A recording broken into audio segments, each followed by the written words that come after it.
Gagniti ran out of steam in a dead-end alley with steam boiling out of the sewer grates like all the fires of hell were burning high beneath us. It was shakedown time. Where's Lupino? Screw you! Bad start, Vinny. Police brutality! I rate pretty high on that. You can't just hurt me in cold blood? Just keep telling yourself that. Listen good, Candyman. I'm not gonna be anybody's fall guy. I wanna know where your boss is hiding. There was no glory in this.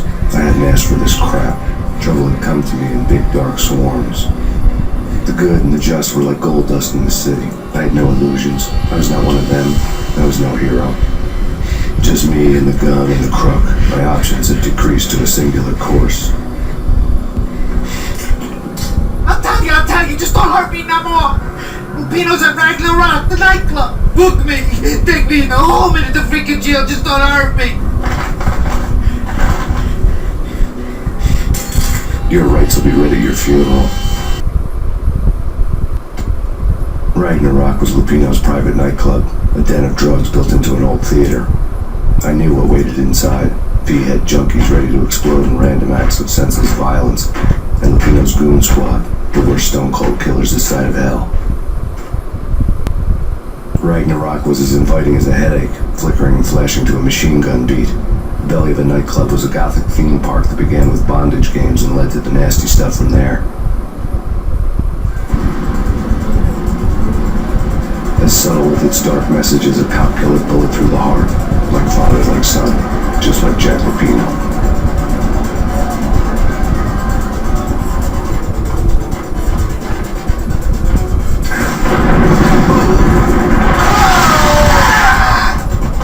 The bloke had never been a bestseller.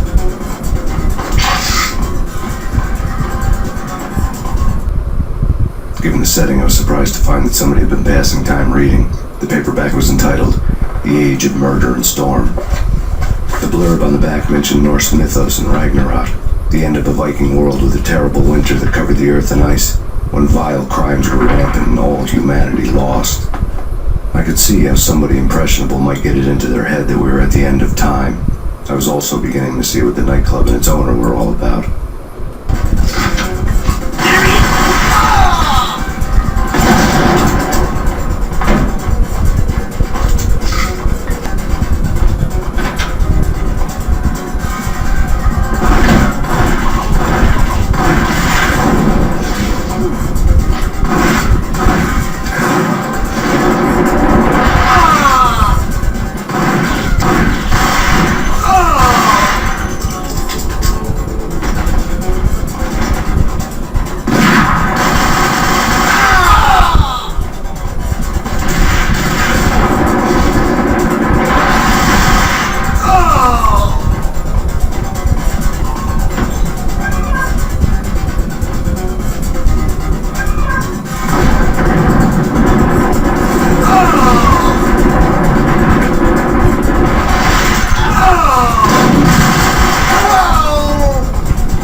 Books on the occult had been piled on the table.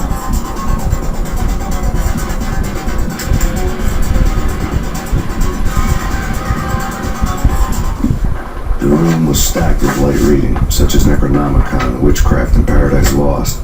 Old exotic titles like Malleus Malficarum and De Umbrarum Reini Novum Portus. Books with pentagrams on their covers, all dealing with the occult and the infernal, lying between stacks of horror videos and a couple of Ouija boards. The only thing I could take seriously was the thought of Lupino taking it seriously. He had been spending a lot of time getting intimate with the guy downstairs.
backstage area led to Lupino's inner sanctum. The hot air inside was like an invisible wall, thick with incense and something else, a sickly sweet smell that made you gag. This was the rotten core of the Big Apple. Lupino lurked somewhere ahead, like a spider at the center of his web, waiting. The vapors in the air started to make my head swim.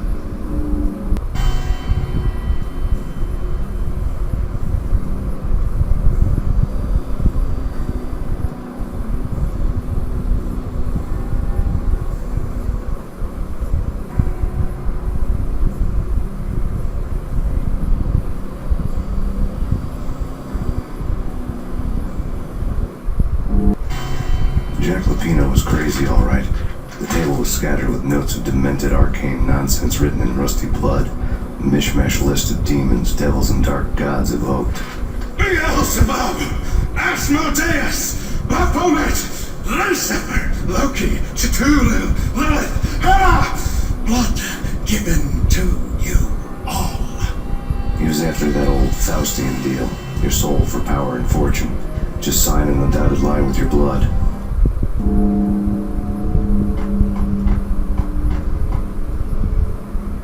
Lupino's notebook lay on the pedestal.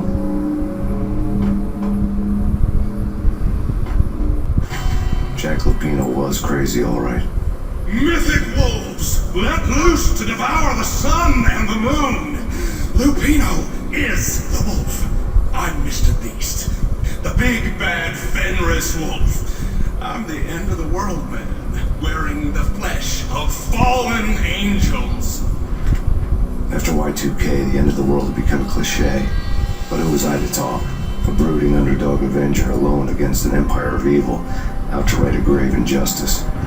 Everything was subjective. There were only personal apocalypses. Nothing is a cliche when it's happening to you.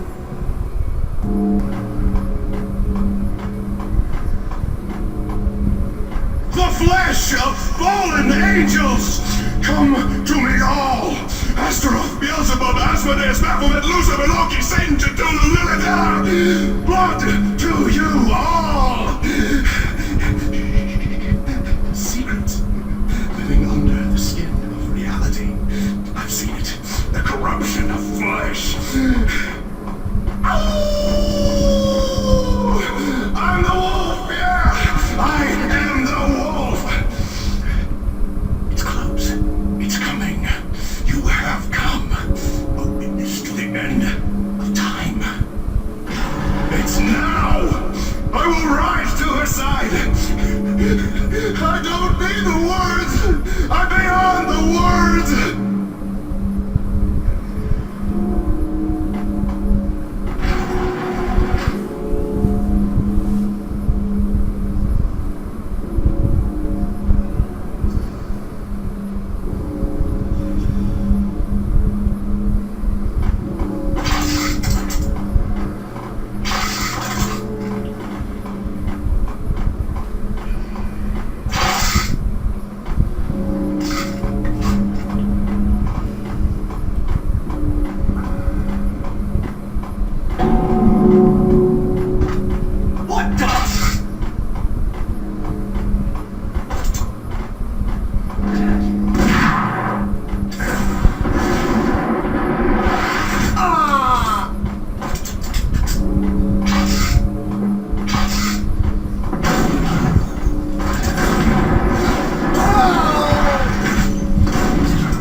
known there'd have to be a catch in it somewhere, and this one was the Empire State Building of catches.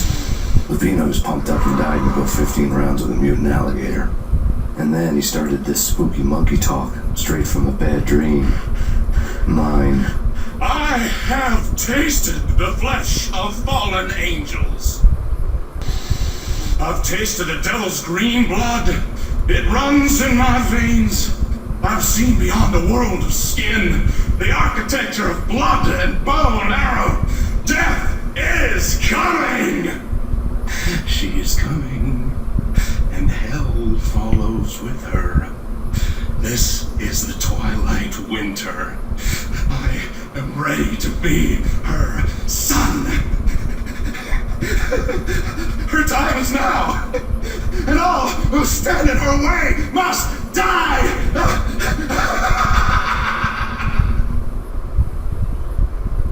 Die! You'll die! You'll die! Now! All die!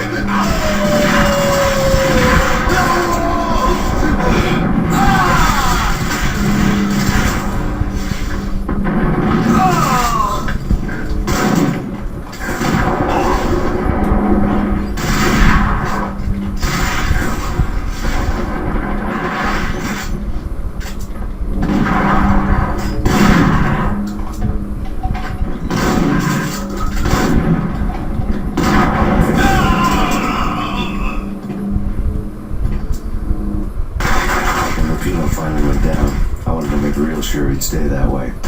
He was a bad monster. Turned them into friggin' zombie demons from outer space. I think he's dead already. Huh? And that's when it happened. But dead or not, you've got the wrong guy. In stepped this knockout femme fatale holding a gun to my face. I returned the favor. Lisa Punchinello. Lisa Punchinello was the Don's wife. Mona Sachs. Lisa's evil twin. Your safety's off, evil twin. You might hurt someone with that gun of yours. Lisa's the damsel in distress. I'm the professional. I'd blow you away without batting an eye. Sure, and you can check out my credentials splattered all over this joint.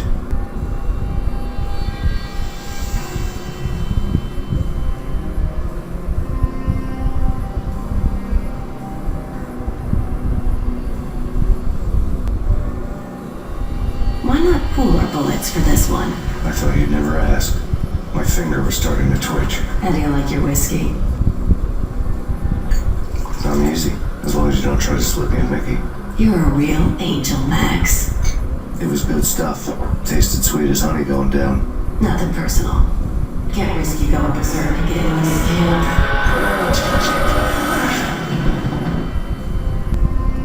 The nightmare was always the same. Violent shapes moving in darkness, old and ugly. The killer's mad laughter was a riddle filled with wicked innuendo. I woke up in a bad dream. My head felt 2 sizes too small for my brain.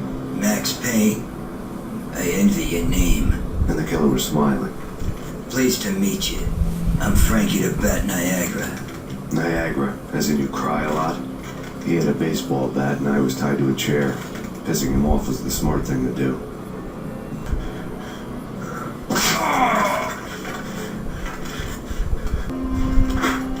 Nothing wrong with a little laugh now and then. Take me, for example. I love to watch cartoons. Cartoon violence is a fascinating thing. Let's take a break. I need to take a leak and maybe grab a cold one at the bar. Don't worry. I'll be back to finish this off. And then, it's checkout time. You play, you pay, you bastard. He swaggered out, and the door clanged shut behind him, locks clicking into place. Everyone makes mistakes. Mine hadn't been to crack jokes about the girl with the bat. He'd have cracked my skull regardless. It hadn't even been to trust a girl with a gun. I had blindly gone after the first bad guy on my hit list when I should have been aiming further up the ladder, at the head of the Punchinello.